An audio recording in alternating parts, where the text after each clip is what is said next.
আপনারা যারা আমার সামনে উপবিষ্ট আছেন, এই কোরআনুল কারীম শুনলে লাভ হয় না ক্ষতি হয় বলেন? আরো জোরে বলেন, লাভ হয় না ক্ষতি হয়? এটা কি আমার কথা? এটা আমার কথা না, এটা কোরআনের কথা। বলেন সুবহানাল্লাহ। আল্লাহু রাব্বুল আলামিন স্পষ্ট ভাষায় কোরআনের মধ্যে নোট করে দিলেন। আল্লাহ বলেন, ইন্নামাল মুমিনুনা আল্লাযীনা ইযা যুকিরাল্লাহ ওয়াজিলাত কুলুবুহুম ওয়া ইযা তুলিয়াত আলাইহিম আয়াতুহু زادتهم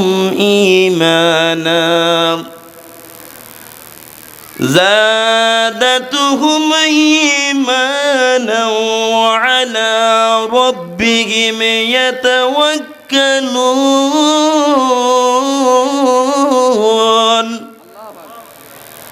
আল্লাহু রাব্বুল আলামিন এই আয়াতের মধ্যে বলেন, ইন্নামাল মুমিনুনা আল্লাযীনা ইযা যুকিরাল্লাহ।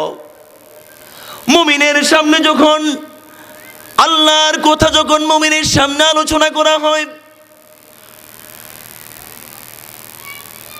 ইযা যুকিরাল্লাহ ওয়াজিলাত কুলুবুহুম, মুমিনের সামনে যখন আল্লাহর কথা আলোচনা করা হয়, ওই মুমিনের অন্তরটা আল্লাহর ভয়ে প্রকম্পিত হয়ে যায়। বলে সুবহানাল্লাহ।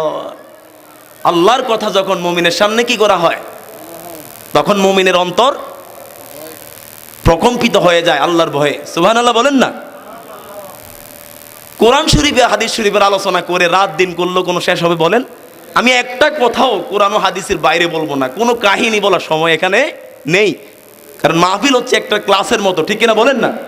আমার কথা কি বোঝা যায়? وَإِذَا تُلِيَتْ عَلَيْهِمْ آيَاتُهُ زَادَتْهُمْ إِيمَانًا وَعَلَى رَبِّهِمْ يَتَوَكَّلُونَ।